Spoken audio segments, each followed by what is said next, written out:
The Locked On Podcast Network presents the College Sports Big 3 in 30. The three biggest stories in college sports. From our local experts at the Locked On Podcast Network. We bring you the real story. Why it matters, what's next, who wins the big game, and more, all in 30 minutes. The College Sports Big 3 in 30 starts now with the biggest story in college sports. The Illini receive a commitment from four-star quarterback Camden Lopati. You are Locked On Illini, your daily podcast on the Illinois Fighting Illini. Part of the Locked On Podcast Network, your team every day. Top 200 in his class, 2027 quarterback Camden Lopati, a four-star composite, has committed to the Illini. And remember that name because this kid genuinely has all the tools that could become a big part of the defining future of the Illini. So let's start here. If you're unfamiliar with him, I've been doing a little research just to catch up, just for this quick rapid reaction episode. I'm going to have Brian Smith from Locked On Portal on later this week to go more in depth. But so Lopati is a 2027 four-star quarterback, which means, he's still got a couple of high school seasons left before he ever steps foot in Champaign. But let me tell you something. It's not too early to get excited. In fact, this might be the exact right time to start paying attention because Lopati doesn't look like he's just another early pledge. This is a top 25 national quarterback, the number one quarterback in Utah, and arguably the best player Illinois has landed this early in the cycle. We're talking about a 6'3", 215-pound signal caller with a linebacker's build, running back's explosiveness. But he also happens to be a really gifted, pure passer, one of the best in his class. Illinois has been trying to land a game-changing quarterback to lead its future, and I think with Lopati, they may have found it. And I hope I'm saying his name right. I'm notoriously bad with that, but let's just be honest. This means like the commitment also signals that Illinois continues to be ahead of the game. This is a 2027 cycle quarterback. Getting a kid like this early, it continues to open the doors. It continues. Illini football just constantly sends a message out, and it gives the Illini a legit foundation to build around for the next 2 years. We know Brett Bielema, when it comes to his first commitment of any class, he wants that guy to be the star. He always wants a huge name because he just figures that gets the ball rolling even with more positive momentum. And so that's kind of the reasons, like he always waits for a guy who could be the headliner of the class to be the first guy to commit, to get that energy popping. So let's talk about Lopati a little bit because he very well could be that guy. He's entering his junior year in West High School in Salt Lake City. But take a look at his sophomore stats. 66.8% completion rate. Over 3,000 passing yards. 25 touchdowns to only 4 interceptions. And get this, 650 rushing yards to go along with that. Again, this is a quarterback who Camden has a really good relationship with Art. And it's his he's mentioned Art Sikowski in essentially every interview he's had, especially when it comes to Illinois, which is comforting because real talk, if you're an Illini football fan and you're paying close attention, there's a chance that with another successful season, Barry Lundy Jr. is not going to be the offensive coordinator next year. I mean, in an ideal situation, I would even argue he's not going to be an Illini next year. You want to have Illinois to have a good, solid offense next year, perform really well, win 9, 10, 11 games, and Barry goes off to sunset and, has his own head coaching job somewhere. With that, though, especially with the quarterback position, you tend to be worried, like, is the quarterback going to follow him? But with Camden having such an important relationship with Art, maybe it's just keeping Art. And that's a guy you can keep in-house and maybe not risking what could be the crown jewel of this recruiting class, this 2027 recruiting class. Because, again, this is not just a productive quarterback. He's got dominant stats, and he's doing it with poise, intelligence, and control that even upperclassmen don't have. And he's not just a raw athlete either. Mechanics look clean from what I've seen. Arm strength looks elite, and he processes defenses like an upperclassman. But overall, again, when it comes to deep diving, I'll do that later with Brian Smith, because this means you can look beyond a stat sheet when it comes to Camden. Camden is widely described as mature beyond his years, a true leader on the field, in the locker room, and off of it. His coaches rave about his work ethic, his decision-making, and his ability to lift the players around him. Guys, 3.8 GPA, very coachable. Seems to be a student of the game. It's the kind of quarterback who doesn't have to rely on just talent. He does the little things. He knows to study tape, seek out mentorship, and just actively craft properly his future at the position. And here's something else that you don't always hear about. On Illinois' visit, Cam toured the university's veterinarian school. I just saw that. Look, I'm an animal lover, so that immediately that endears me to Camden. But, you know, if that's what he wants to major in, that's not exactly a very easy major. And that also just shows you that combined with this 3.8 GPA, it's an empty GPA. This is a kid who challenges himself not just on the field, but off of it. And this is where it gets exciting, because Illinois is clearly shifting now with their recruiting, their quarterback recruiting in particular. And Lapati, he can fit right in with this evolving identity. A dual threat quarterback who can command the field with his arm and punish defenses with his legs. He can force defensive coordinators to respect every inch of the field, create spacing, stresses coverages, and it gives offensive coordinators a real true weapon to deal with. Because let's be real, Illinois hasn't had many quarterbacks, I'd argue any, that have had this combination of tools and ceiling. Lapati projects as someone who could eventually start multiple seasons in the Big Ten. And if things break right, who knows, potentially play on Sunday.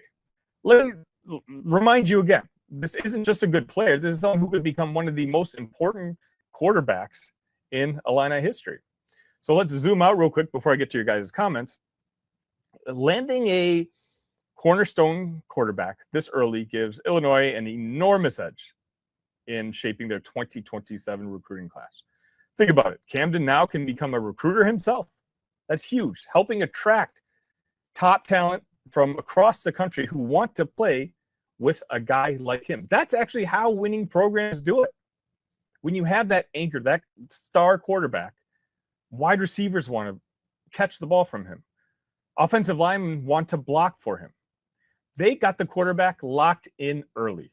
They can sell that vision now. And they can use that vision to pull in receivers, linemen, running backs, you name it. Camden Lapati is now the face of the future of Illini football. And that's going to change how recruits, fans, and even national media are going to perceive the program. Of course, I'm not saying Camden is a finished product by any stretch of the mean. He obviously still has areas to grow. Reading some scouting reports, he's got to refine his deep ball timing. Sometimes he trusts that big arm a little bit too much. He can improve his pocket discipline, especially when facing high-end pressure. And he's going to have to adjust to college speed, which, of course, that's kind of universal. But guess what? A lot of those are universal, right? They seem to be kind of minor concerns, and they're common even among senior prospects. The tools, which are most important, those are there. And I'd argue even more important, the intelligence seems to be there. And I think the drive to improve is going to be there. So Camden Lapati committing to Illinois isn't just a headline. This could be a huge milestone. It means the staff is winning important recruiting battles. Guys, Oregon wanted Camden. Arkansas wanted Camden. Washington wanted Camden. And according to Jason Ron from my Discord, Purdue really, really wanted him. By the way, there should be a link to the Discord where we talk Illini sports all day, every day. It should be in the description. Let me know if it's not. Getting a guy like this shows belief in the direction that Brett Bielema is taking this program. It means Illinois is no longer waiting to see how things shake out. They're up front. They're dictating their own future. And when you start with a quarterback who has everything you can ask for, the arm, the legs, the brain, the heart, that's how you start a 2027 class. So let's all remember the name, Camden Lapati. If his development stays on its current trajectory, there's a real chance he becomes a centerpiece at Memorial Stadium. We've all been there, locking on early and waiting forever for concert tickets to go on sale, only to lose your spot for a show you've been dying to see. Live music should be about making memories, not dealing with the stress of ticket shopping. That's where Gametime comes in. Gametime makes getting concert tickets faster and easier than ever. Prices actually drop as it gets closer to showtime, and you can save up to 60% off with killer last-minute deals. Tired of endless scrolling, trying to find the best deal? Gametime Zone Deal picks the best seats in your section for you. And with Gametime, the price you see is the price you pay. No hidden fees. Take the guesswork out of buying concert and show tickets with Gametime. Download the Gametime app, create an account, and use code LOCKEDONNFL for $20 off your first purchase. Terms apply. Again, create an account and redeem the code LOCKEDONNFL for $20 off. Download the Gametime app today. Last minute tickets, the lowest price, guaranteed.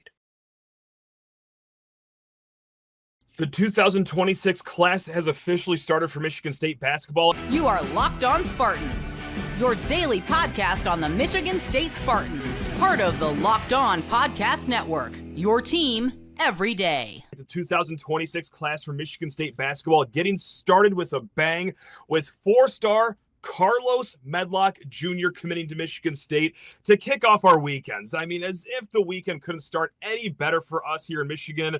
Beautiful weather, sun shining, summer's up in this Mitten State. Just simply can't get greater than they already are.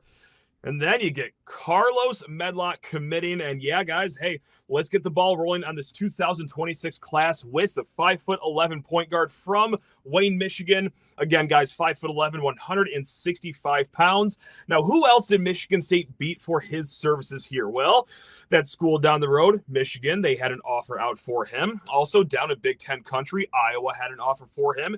And Creighton, who obviously a respectable program, also have quite the bankroll over there in Blue Jay country too. So those are schools that you just don't sneeze at when you beat them on the recruiting trail. And you can simply see why Tom Izzo wanted this kid so badly in his 2026 class because, hey, look, you know what?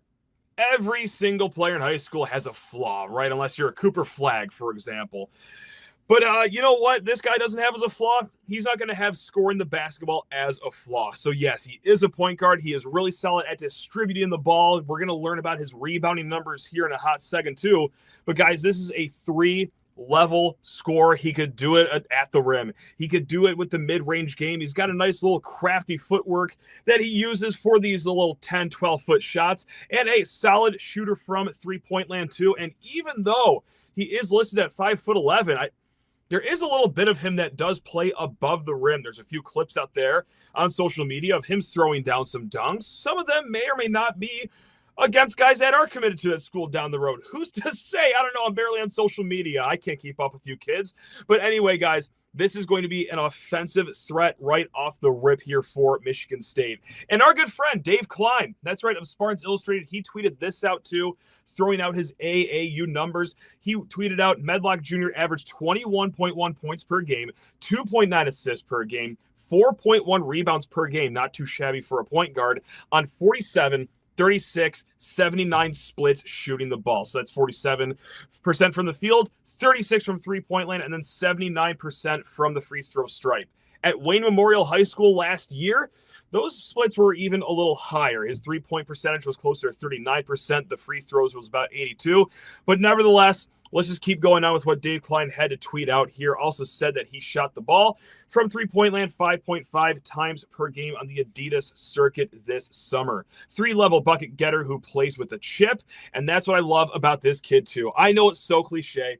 It's so corny. It sounds just borderline lazy to talk about a guy having that dog in him, right? Like, ooh, he's got a mean streak to him. He's competitive, but I got to say, and this is going to sound arrogant, but if there's one fan base that can actually identify a guy that plays like a dog, that does have this streak of competitiveness to him that no one else does, I like to think it's us Michigan State fans, guys that have watched Tom Izzo recruit these sort of players into his program for nearly 3 decades now, and more times than not, seen it pay off. So along with all the offensive upside guys, I assume that he's a solid defender as well. I'm not going to claim to see every single bit of film out here and see his defensive tenacity, but I'm just going to blindly assume that if Tom Izzo is recruiting this kid, he has some competency on defense when it comes to that side of the ball. So to go further into his pedigree, guys, again, Carlos Medlock Jr.,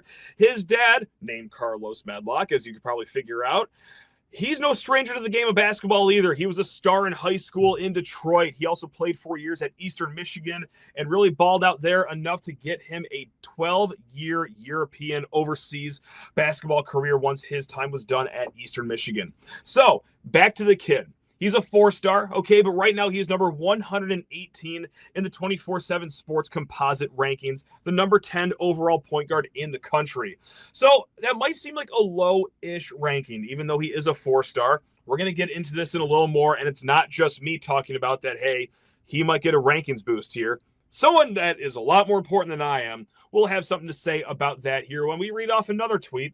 But hey, let's keep going in with this kid's pedigree here. Last year as a junior at Wayne Memorial High School in Michigan, he was all-state last year, okay? He guided his team to the Division I Finals, where they finished as runner-ups to East Lansing, who was a juggernaut last year. They lost by 20 points, but man, East Lansing was just buzzsaw on every single team last year. That is a strapped team with talent here. So this year he is going outside the state of Michigan, just like pretty much every top-level recruit does these days. He is going to be at Link Academy in the wonderful tropical city of Branson, Missouri. So this is one of these, classic up-and-coming high schools that plays a national schedule. It is definitely a very basketball-forward school. And some of their alumni, just to go down a list, Trey Johnson. Okay, he was not too shabby last year for Texas. He got drafted in the top 10 this year. Jacoby Walter played great at Baylor last year, picked just outside of the lottery this year. Julian Phillips, Jordan Walsh, if you guys know those names. If you don't, they were both second-round picks this year. Elliot Cadeau, who played at North Carolina. He's going to play at Michigan next year. He went to Link Academy. Felix Akpara, who started his career at Ohio State, now at Tennessee. He also started at Link Academy. So you get the picture. Okay, this isn't some new thing that kids do, but this is another school that is a basketball factory. He's going to learn plenty at Link Academy before coming back home to the great state of Michigan. So we also just read off, hey, his ranking is 118th in the country, right? Like, I thought we only do top 60 players here in East Lansing. Why are we getting so excited for a guy that's ranked outside the top 100s? When will this homer ever stop backing up every and anything Tom Izzo does? Well, guys, it's not just me. We're going to read off 2 tweets here from guys that have, pretty highly regarded opinions. Now, the first is Fran Fraschilla of ESPN. He tweeted out, an NBA friend saw this young man in the spring, and though unranked, thought he was one of the best point guards in the country. I promise you that he will be ranked very high soon. The moral for college coaches here: trust your own eyes. Okay, and if that wasn't good enough for you beautiful people, well, here's one from Paul Biancardi. He heads up all the things recruiting at ESPN. He tweeted out, he is a fiercely competitive point guard with a high basketball IQ, enabling him to score or set up his teammates. We expect to see him in our next rankings update in August. So yes, you got your rivals, you got your On 3, you got your 24/7 Sports, ESPN.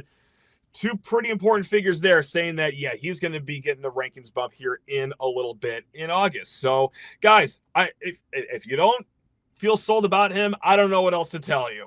Izzo loves him. That right there is enough for me to do it. My eyeballs like him when I'm seeing what he's doing at Wayne Memorial and then also on the AAU circuit, whether it is just watching the YouTube clips or looking at the numbers that he's putting up. I don't tell you, like, this is a great way to start a class here, guys. It is an outstanding benefit because also, let's be honest here, there's one knock against the kid. It is 5'11" is what he's listed as. And can you get drafted? Can you leave college early, even as someone that's below 6 feet? Sure, you can. It's quite difficult, though. And nothing's guaranteed in this age of college sports. But if there's ever a time to get a 4-year player at point guard, it is someone like Medlock, who's going to be undersized, who might just ball out all 4 years here, but, hey, might not see himself on any draft board. So, hey, might as well just keep coming back to MSU. keep on getting some sweet NIL should things be going that way. So that is one benefit right there off the rip. The offensive clay is there to mold. Can we expect him to just drop 20 points immediately in college? No, but man, I like what I'm seeing right now as he comes into Michigan State, who could be the best offensive point guard in quite some time here at Michigan State, just as a true freshman. Ever wish managing your money felt easier? With Monarch Money, it can. Whether you're growing your savings or planning a big purchase, Monarch puts you in the driver's seat. It's like having your own personal CFO, giving you full visibility and control over your finances. Monarch Money is more than a budgeting app. It's a complete financial command center. You can track all your accounts, investments, and spending in one place. So in addition to managing your money, you're also building wealth. Take control of your finances with Monarch Money. Use code LOCKEDONNFL at monarchmoney.com for 50% off your first year. That's monarchmoney.com, code LOCKEDONNFL for half off your first year. You are Locked On Huskies, your daily podcast on the Washington Huskies, part of the Locked On Podcast Network, your team every day. This is a massive win for Washington's coaching staff. The 4-star prospect from Cherry Creek High School in Colorado is ranked as the number 1 player in the state. And this is a guy who he's ranked as the number 40 defensive lineman by 247 Sports. But when you go and you talk to some personnel people up and down the West Coast and really anywhere around the country, this is someone who the evaluations, the offers, he's got 31 offers according to 247. It all just really adds up as someone who is, again, from what I've been told, the best defensive tackle west of Texas in this class. And this is somebody who at 6'3", 307 pounds, I think has a real opportunity to play early. And this is something that I've been saying going back to when Washington first offered him in early January, when Ryan Walters took a trip out to Colorado to scout a couple of other players and wound up watching T.I. and was just blown away by what he brought to the table. And I'm so impressed with how Washington was able to seal the deal here. Because before we even get into what he brings to the table, we need to look at this recruitment process. First of all, I didn't even get a chance to record this in advance because no one knew what was going on. His family did a wonderful job playing their cards close to the chest and really keeping everybody in the dark to this final 5 of Washington, UCLA, North Carolina, Colorado, and Oklahoma. This is a really strong group where it sounded like North Carolina made a push at the end. UCLA has taken a couple prospects from Washington in this cycle. You know, the evaluations might be a little different on UCLA's end compared to Washington's, but you know, the optics are what they are. So I look at getting back at UCLA and getting a win over Bill Belichick in North Carolina, who seemed to be the other two that were pushing the hardest for his services. And this is something that is so massive, especially when you look at the rest of Washington's defensive class, where you do have a really strong cornerstone in 4-star edge rusher Derek Coleman-Brusa and a really promising guy who's going to take a few years to develop in Tom Malu. This is the kind of player where, like I said, I think he's going to play a lot and play early because at his size, you can already see what he can bring as a 2-gap kind of player. And then you just turn on the film and he's someone who wows you in every aspect of his game, where you watch the feet and you watch his hands and you think, okay, yeah, this is a really advanced sort of player who understands, because he's also a high-level offensive lineman. He plays on the interior of that offensive line. And I think that that's something that really does show up in his game, is he very clearly understands what offensive linemen want to do to counter him from all his time on that side of the ball. And that's helped him develop a really refined set of pass rush moves already, even as someone who's a rising high school senior. And that's something I'm really excited to see once he steps on the field in college, because as someone who I think will primarily act as a 2-gap run defender to start out his college career, as he continues to add weight and add strength in a college weight program, this is something where I really can see him developing into a true pocket just collapser, somebody who can really get after the quarterback from the interior of the defensive line, because he just has that size, that strength, the footwork, everything, and the intelligence as well. Everything you need to get after the quarterback and make an impact in the Big Ten. Those are all things he brings to the table. So kudos to Jed Fish, Jason Kafusi, Matt Doherty, Marcus Griffin, this entire Washington coaching staff for getting this kid in the boat. Because again, this is somebody who, since he got offered in January, he looked like the kind of player who in a massive, what was supposed to be a massive defensive line class for Washington, who really could be somebody who makes that sort of impact early. And I keep saying that because you look at who Washington is losing at the end of the 2025 season. It's not just Simone Peppa and Logan Sagapolu, two true nose tackles who T.I. will probably wind up replacing. It's a couple of guys where he's got the athleticism and the versatility to move around the defensive line if need be. It's Antario Thompson is out of eligibility. Taitai Uyunglele is out of eligibility as well. So there are several different places that you can see a guy like T.I. slotting in across this defensive line, especially in this Ryan Walters scheme, where it's not always going to be, just the traditional 3-4. There's that 5 down front. There are so many different things that he brings to the table. And a guy like T.I. allows you the versatility to do any sort of different things because you can move him a little bit further out. You can shade him out of that true 0 technique to a 2 or a 3 and line up somebody like Derek Coleman Brusso, which is something he talked about with me on this show, where he can line up as a stand-up pass rusher. I was going to say outside linebacker, but when he's lining up right over the center, that's not really what the position is. He can line up over the middle of the defensive line and find ways to make an impact because it's all about creating matchups and just with your best pass rushers, trying to get them into advantageous one-on-one matchups with opposing offensive linemen. And this is the kind of guy who allows you to do that because if you need him to take up 2 blocks in run support, he is able to do that. He has that kind of strength and that physicality, that lower half, the feet that I keep referencing, that allows him to not just get moved off his spot the second the ball is snapped. He's someone who's able to just take up all that space and turn running backs into secondary gaps where maybe other defensive linemen are starting to break through while he's just occupying a double team. And these are all things that are so, so important. Just when you think about what the future holds in the Big Ten, where you look at some of the different offenses that Washington had to face last year, and when they faced the Iowas, the Indianas, the Penn States of the world, Oregon as well, where, I know that was just a different sense in terms of the game plan because they probably had a better passing offense than anybody else Washington saw last season. But you look at just the pure rushing attack that all of those schools brought to the table last year.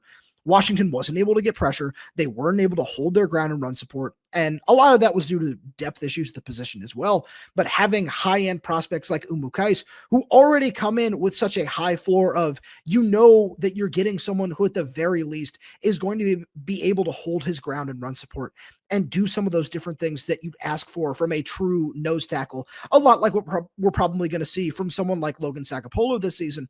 But the fact that he also brings such high upside as a pass rusher as well are things that are so, so important to consider when factoring in this evaluation, factoring in, a potential late NIL push to try to get a player like this to sign, which is something that we're just seeing become a common occurrence in college football. And I'm sure had at least a little bit to do with Washington here, because this is the kind of guy who I was talking about it with a good friend of mine who's a wonderful source for me just in college football in general, who we were talking about it. And he was saying to me that this is the kind of player, no matter what your NIL evaluation of him is, you go above and beyond to try to secure this player because you look at the upside and you look at what he brings to the table and you say, yes, this is not only projectable in the Big Ten, but it's projectable for somebody who, usually goes on to succeed in the NFL. For someone in TI whose favorite player is Vita Vea, that just makes it all the more important and just a wonderful just set of circumstances for him to end up at Washington.